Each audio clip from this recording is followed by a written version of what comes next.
Pessoal, boa tarde, bom dia, boa noite, a hora que vocês estiverem ouvindo aí.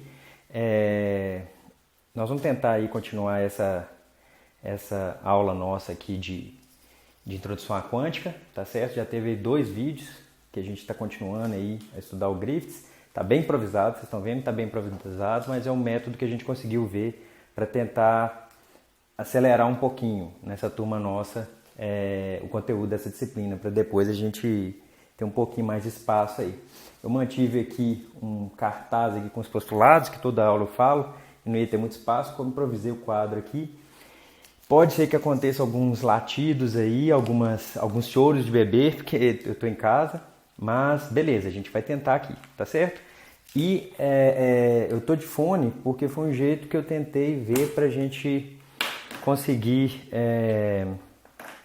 escutar melhor. Eu vou tentar sincronizar o áudio do celular com o vídeo da câmera, para não ficar tão complicado para a gente, tá certo? Porque o outro áudio eu achei que ficou bem ruim. E vou ver aqui só agora, conferir se está retinho aqui, tá certo? Tá, beleza. Beleza, 1h30. Então nós vamos continuar aqui. No outro vídeo, a gente estava conversando sobre o quê? A gente estava tentando resolver a equação de Schreiber, dependente do tempo, a equação de Schreiber completa. E aí a gente fez o seguinte, deixa eu escrever ela toda aqui só para a gente relembrar. Então a equação de Schreiber, ela me fala aqui, a equação de Schreiber, ela me fala o seguinte, ela me fala que IH corta, ela vai me falar ela vai me falar da dinâmica ou da evolução desse sujeito aqui, desse objeto. Esse objeto aqui é a função de onda, eu tenho que voltar nos postulados ali. Eu ainda estou aprendendo aqui essa questão do vídeo, então vocês me desculpem aí qualquer coisa. Psi mais V psi. Onde aqui já está combinado nosso que esse psi perninha é o maiúsculo, que ele depende de x e t, e o psi sem perninha ele vai depender só de x, tá certo?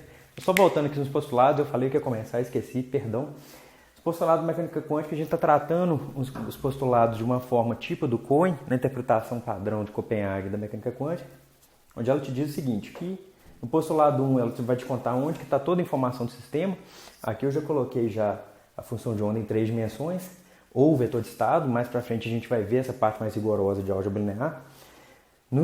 O primeiro postulado te fala onde que está toda a informação do sistema. Esse objeto aqui é um objeto complexo, ele pode ter entradas complexas e assim por diante. No segundo postulado, a gente vai ver quais são os possíveis observáveis dado esse sistema, o que eu posso observar nele. Os observáveis são dados por operadores hermitianos, que são esse A chapéu aqui. Aqui tá, os autovalores deles são reais, depois a gente vai demonstrar isso também. Terceiro postulado, que eu puxei uma setinha aqui para falar como que a gente realmente está vendo ele até então nessa disciplina. Ele vai me falar qual que é a probabilidade de encontrar um sistema quântico entre x, numa posição entre x e x mais dx. Então a densidade é dada por isso aqui, por esse objeto. E esse objeto aqui, a gente, como é uma probabilidade, a integral desse objeto para o espaço inteiro tem que dar 1. Isso se chama condição de normalização, a gente já tinha estudado isso. Então, mas nosso objetivo nesse capítulo 2 é estudar essa equação e achar soluções para ela. E para isso, a gente propôs que o psi de x e t, que esse camarada aqui ele fosse uma multiplicação de duas funções, de uma função que depende só de x e de uma função que depende só de t, certo? Esse aqui é o método de separação de variáveis, e aí a partir desse método a gente conseguiu separar essa equação em 2 equações. A gente separava em uma equação que tinha um termo só temporal e uma equação que tinha um termo só espacial. Eu já vou escrever ela aqui direto só para adiantar. Então a parte temporal dessa equação ficava assim, ó, ficava I h cortado por t dtzinho. Isso aqui é igual a E. A gente chamava esse termo aqui de uma constante e a gente discutiu isso na outra aula. Peço que vocês reflitam sobre isso. Que se eu tenho uma equação que depende só do tempo de um lado e isso é igual a uma coisa que depende só da posição do outro lado, essas 2 partes têm que ser uma constante. Porque se dependesse ou da posição ou do tempo de alguma forma, se eu vario a posição e o tempo continuamente, isso em algum momento a chance disso dar diferente ia ser muito grande. Tá certo? Então a parte temporal é essa aqui e a parte espacial, se eu me lembro bem, ia dar esse camarada aqui, menos h cortado quadrado por 2m, d2 psizinho dx2 mais v psi, isso aqui é igual a e psi, certo? Então a gente vai ter aqui duas equações, uma equação 1, uma equação 2, que a gente quer resolver essas duas equações. Eu vou deixar elas aqui no cantinho, porque a gente vai voltar nelas aqui o tempo inteiro, tá certo? Uma outra coisa que eu não falei, esse V aqui a gente está assumindo que ele depende só da posição, que é um potencial que vai depender só da posição, a gente está assumindo isso. Então nossa tarefa hoje aqui é solucionar essa equação de cima, que é uma equação diferencial parcial, uma equação diferencial ordinária de primeira ordem, de coeficientes constantes, então ela é simples de resolver. E a gente vai tentar ver propriedades dessa equação aqui de baixo. Esse capítulo 2 do Griffiths, ele trata da equação de Schrödinger independente do tempo. Essa equação aqui de baixo, se vocês notarem, ela não tem tempo aparecendo hora nenhuma, não tem nenhum tzinho aqui não, tá certo? É uma equação que independe do tempo. E a gente vai tentar ver propriedades dessa equação. Porque para resolver essa equação aqui mesmo, para resolver essa equação 2 aqui, a gente necessariamente precisa de saber quem é o potencial. Ou seja, a gente necessariamente precisa de saber quem é o nosso sistema físico completo. A nossa entidade quântica, como que ela está interagindo com alguma coisa, que é o que vai me dar esse potencial aqui. Tá certo? Então, vou estudar essa equação aí. Então, a equação 1 eu vou reescrever ela aqui em cima, só para ficar mais claro. Ela é IH cortado por T dtζão dt. Isso aqui que é igual a E. Esse depois a gente vai dar um nome específico para esse camarada, mas por enquanto vou chamar ele só de E, de uma constante. Já pode imaginar que esse cara vai ter, a gente vai chamar de energia, tá certo? E se vocês fizerem a análise dimensional dessa equação aqui, vocês vão ver que esse lado da equação tem que ter unidade de energia. Então, bacana.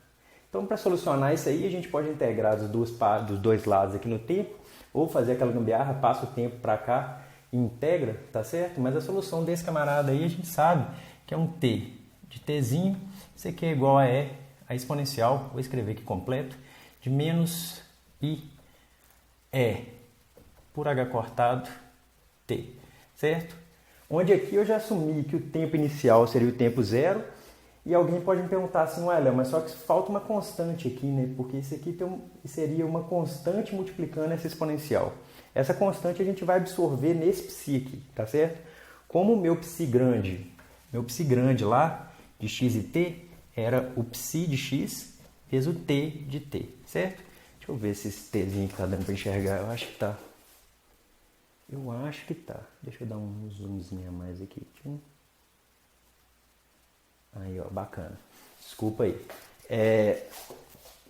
Como esses caras estão multiplicando, se eu tiver uma constante aqui, ou se eu trouxer essa constante multiplicando para cá, tanto faz.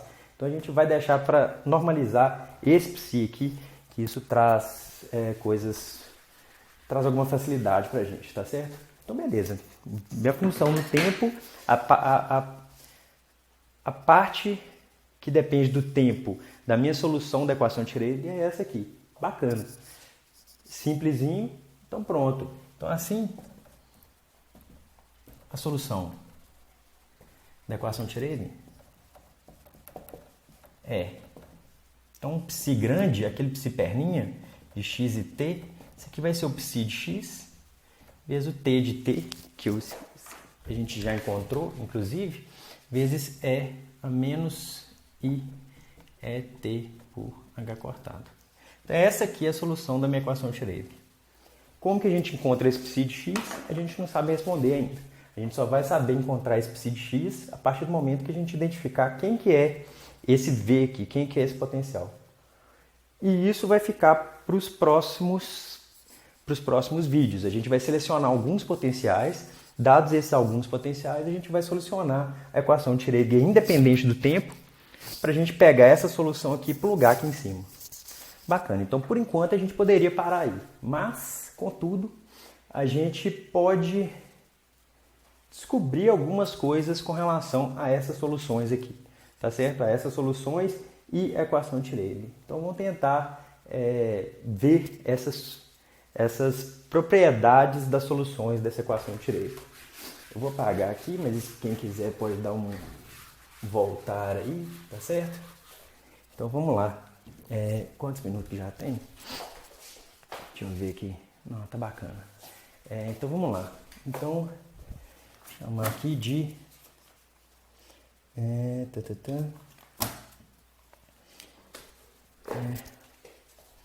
Mas podemos, mesmo não solucionando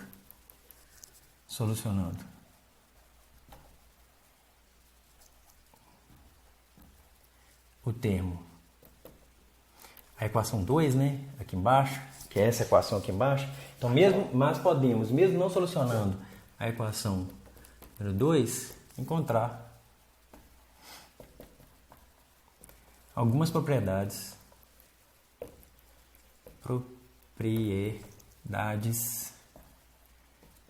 da solução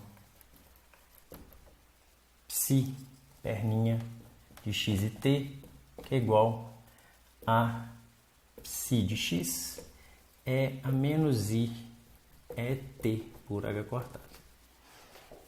Então a propriedade 1 é o seguinte: essas soluções aqui, essa solução que é o psi de x vezes essa exponencial, ou seja, dada essa constante e. Então, dada uma constante e que me retorna uma solução da equação de Schrödinger, esse estado aqui, ele nos dá o que a gente chama de estados estacionários. Então, a solução psi de x, e psi de x vai ser uma solução dessa equação número 2, tá certo? A gente tem que solucionar a equação para descobrir quem que é esse psi de x. Mas eu sei que esse psi de x é a solução da equação número 2. A solução psi de x é a menos i é t por h cortado, nos retorna estados estacionários. O que significa um estado, a gente chamar de estado estacionário? Aí a gente volta para cá. Esse terceiro postulado me diz o seguinte, que a probabilidade de encontrar o meu sistema físico entre x e x mais dx é dado por esse módulo quadrado aqui, certo? Já vou até colocar a perninha ali. Vamos tirar o módulo quadrado desse perninha aqui, beleza? Então, qual que é o módulo quadrado desse camarada aqui? Isso aqui vai ser o psi estrela é a mais i é t por h cortado, vezes psi é a menos i é t por h cortado. Vocês estão notando que esse termo exponencial, ele vai cancelar com esse termo exponencial. Então, esse módulo quadrado do psi perninha, isso aqui é igual ao módulo quadrado do psi sem perninha, que por sua vez não depende do tempo. Então, as probabilidades independem do tempo. Se as probabilidades independem do tempo, a gente diz que esses estados eles são estacionários, tá certo? Então, isso aqui quer me dizer que as probabilidades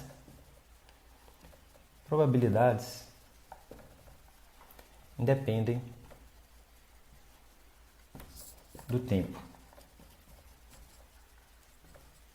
Bacana. E mais que isso, vamos tentar encontrar. Tem algumas coisas que a gente já viu, a gente já notou no primeiro capítulo, que são importantes em mecânica quântica. Essas probabilidades e outra coisa são os valores esperados. Vamos tentar encontrar o valor esperado de alguma função de x e p.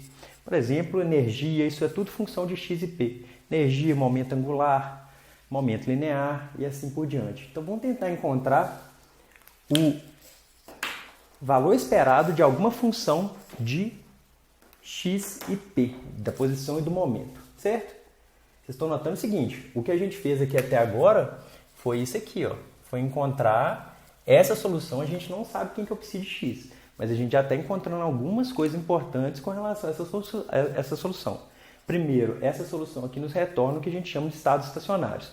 Dado que a gente tenha essa constante fixa, esses estados são estacionários. Isso vai ser importante para o decorrer aqui nosso, certo? Então vamos lá. Eu vou apagar aqui embaixo já de uma vez, dessa equação 1 e 2, acho que já deu para pegar aí.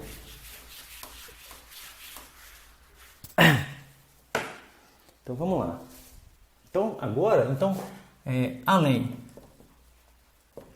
de módulo quadrado de psi perninha ao quadrado ser igual a módulo quadrado de x de psi ao quadrado, de psi de x ao quadrado, nós vamos tentar calcular o valor esperado o valor esperado de uma função Q, que é de x e p. Uma função Q qualquer, eu não sei quem que é essa função, mas é uma função Q qualquer da posição e do momento.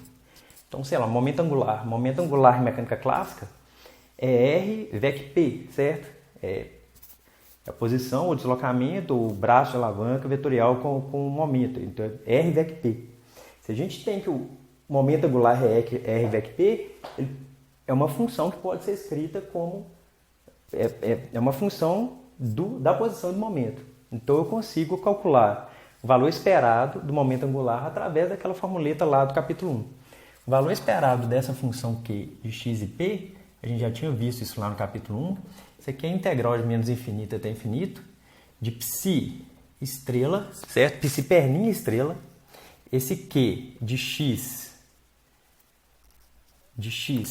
i h cortado sobre i dx de psi dx. Vocês estão notando que eu estou colocando aqui psi perninha, certo? É a solução geral da equação de Taylor. Então, quem que é esse camarada? Esse camarada Q de x e p, isso aqui é igual a integral de psi estrela, agora sem perninha, é a mais i é t por h cortado, Q de x, h cortado sobre i dx. Vou passar aqui para baixo, tá certo? Isso aqui não é vezes, então toma cuidado com isso aqui não é vezes, é essa função sendo aplicada na próxima função. Vezes o psi de x é a menos i é t por h cortado dx, de menos infinito até infinito. Note o seguinte, esse q é uma função de x e dessa derivada, então esse q está atuando nessa função aqui. Porém, esse x ele comuta com essa função, esse x ele simplesmente está multiplicando essa função, se estiver sendo aplicado. Só que essa derivada está sendo aplicada nessa função. Só que é uma derivada de x, é uma derivada parcial em x. Se é uma derivada parcial em x, esse termo que só depende do tempo, ele sai para fora da derivada. Então, essa exponencial eu vou poder pular ela para fora. Quando eu pular essa exponencial aqui para fora, quando eu comutar, aí agora falando um pouco mais rigoroso, quando eu comutar essa exponencial com esse q aqui, e eu posso fazer isso só porque esse cara depende do tempo e essa função aqui depende, é uma derivada da posição. O que eu estou querendo dizer é que esse termo aqui vai cancelar com esse termo de cá, certo? Portanto, esse valor esperado de q, dessa função q de x e p, isso aqui vai ser igual a integral de menos infinito até infinito, de psi estrela sem perninha, ou seja, não depende do tempo, q de x, h cortado sobre i dx, psi dx. Vocês estão vendo que esse termo aqui não depende do tempo. Isso aqui não depende do tempo. Então, note só o seguinte, tanto o módulo quadrado da função de onda não depende do tempo, que é a probabilidade, para essa solução que a gente tinha encontrado, certo? Aquele psi perninha. Tanto o módulo quadrado da função de onda não depende do tempo, se a gente tiver uma energia, aquela constante E, que a gente vai chamar de energia fixa, quanto o valor esperado de qualquer função da posição do momento também não depende do tempo. Isso a gente chama de um estado estacionário, tá certo? Eu vou parar aqui agora por um motivo, porque deu mais ou menos o tempo e porque eu quero testar a sincronia do áudio do celular com o áudio da câmera, beleza? Mas eu acho que esse aqui ficou bacana, então esse aqui nós vamos dar uma parada aqui agora, beleza? É isso aí, falou, tchau!